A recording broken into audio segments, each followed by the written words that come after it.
Hello दोस्तों, स्वागत है आपका हमारे चैनल में। आज मैं आपको बताऊंगी कि गरुड़ पुराण के अनुसार मृत्यु के समय व्यक्ति को कैसा महसूस होता है और कौन कौन से वो कर्म हैं जो व्यक्ति अपने जीवन काल में करता है और उन कर्मों की उसे क्या क्या सज़ा मिलती है। तो आइए जानते हैं आज के इस वीडियो में। जब मृत्यु निकट आ जाती है तो उसके कुछ समय पूर्व देवयोग से कोई रोग प्राणी के शरीर में उत्पन्न हो जाता है। इंद्रियां विकल हो जाती हैं और बल, ओज तथा वेग शिथिल हो जाते हैं। प्राणियों को करोड़ों बिच्छुओं के एक साथ काटने का जो अनुभव होता है, उससे मृत्यु जनित पीड़ा का अनुमान करना चाहिए। उसके बाद ही चेतना समाप्त हो जाती है, जड़ता आ जाती है।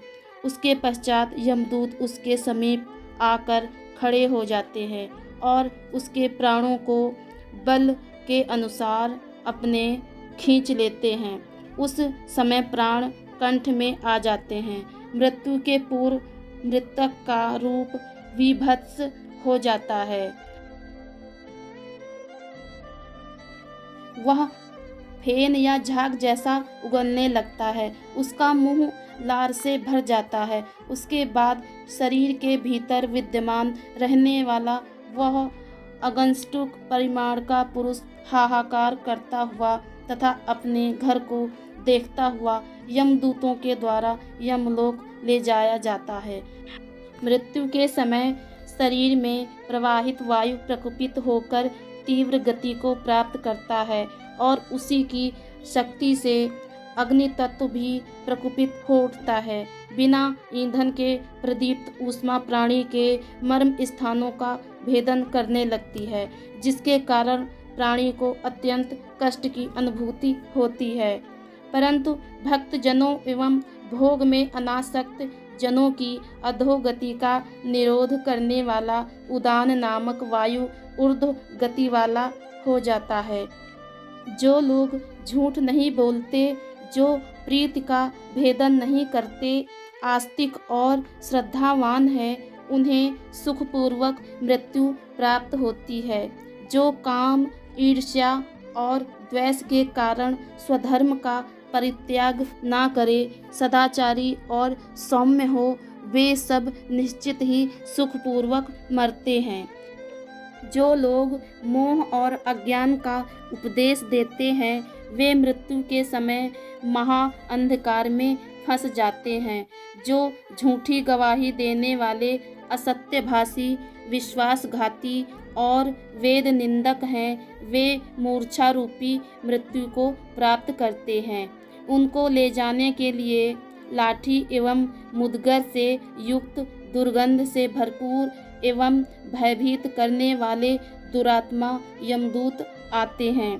ऐसी भयंकर परिस्थिति देखकर प्राणी के शरीर में भयवश कंपन होने लगती है। उस समय वह अपनी रक्षा के लिए अपने माता पिता और पुत्र को याद करके करुण क्रंदन करता है। उस क्षण प्रयास करने पर भी ऐसे जीव के कंठ से एक शब्द भी स्पष्ट नहीं निकलता। भयवश प्राणी की आंखें नाचने लगती हैं, उसकी सांस बढ़ जाती है और मुंह सूखने लगता है। उसके बाद वेदना से आविष्ट होकर वह अपने शरीर का परित्याग करता है और उसके बाद ही वह सबके लिए अस्पृश्य एवं घृणा योग्य हो जाता है। व्यक्ति पूर्व जन्म में किए गए भांति भांति के भोगों को भोगता हुआ प्राणी यहाँ भ्रमण करता रहता है। देव, असुर और यक्ष आदि योनियां भी प्राणी के लिए सुख प्रदायिनी हैं। मनुष्य, पशु, पक्षी आदि योनियां अत्यंत दुखदायिनी हैं। प्राणी अपने सत्कर्म एवं दुष्कर्म फलों की विविधता का अनुभव करने के लिए ही इस संसार में जन्म लेता है। जो महापातकी, ब्रह्म हत्या इत्यादि महापातक जन्य अत्यंत कष्टकारी रौरव आदि नरक लोकों का भोग भोगकर कर्म क्षय के बाद पुनः इस पृथ्वी पर जिन लक्षणों से युक्त होकर जन्म लेते हैं उन लक्षणों को इस प्रकार जानते हैं।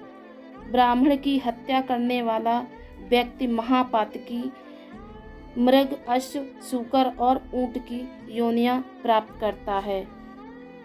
स्वर्ण की चोरी करने वाला कृमि, कीट और पतंगा योनि में जन्म लेता है। गुरु पत्नी के साथ सहवास करने वाला व्यक्ति जन्म क्रमशः तृणलता और गुल्म योनि में होता है। ब्रह्मघाती, क्षय रोग का रोगी, मदपी, विकृत, दंत, स्वर्ण चोर, कुनखी और गुरुपत्नीगामी चर्म रोगी होता है। जो मनुष्य इस प्रकार के महापातक का साथ करता है उसे भी उसी प्रकार का रोग हो जाता है। प्राणी 1 वर्ष पर्यंत पतित व्यक्ति का साथ करने से स्वयं पतित हो जाता है। परस्पर वार्तालाप करने तथा स्पर्श, निःश्वास, सहयान, सहभोज, सह आसन, याजन, अध्यापन तथा योनि संबंध से मनुष्यों के शरीर में पाप संक्रमित हो जाते हैं। दूसरे की स्त्री के साथ सहवास करने और ब्राह्मण का धन चुराने से मनुष्य को दूसरे जन्म में अरण्य तथा निर्जन देश में रहने वाले ब्रह्म राक्षस की योनि प्राप्त होती है। रत्नों की चोरी करने वाला निकृष्ट योनि में जन्म लेता है। जो मनुष्य वृक्ष के पत्तों की और गंध की चोरी करता है उसे छछूंदर की योनि में जाना पड़ता है। धान्य की चोरी करने वाला चूहा, यान चुराने वाला ऊंट तथा फल की चोरी करने वाला बंदर की योनि में जाता है। बिना मंत्रों उच्चार के भोजन करने पर कौवा, घर का सामान चुराने पर गिद्ध, मधु की चोरी करने पर मधुमक्खी का जन्म मिलता है। फल की चोरी करने पर गिद्ध, गाय की चोरी करने पर गोह और अग्नि की चोरी करने पर बगुले की योनि प्राप्त होती है।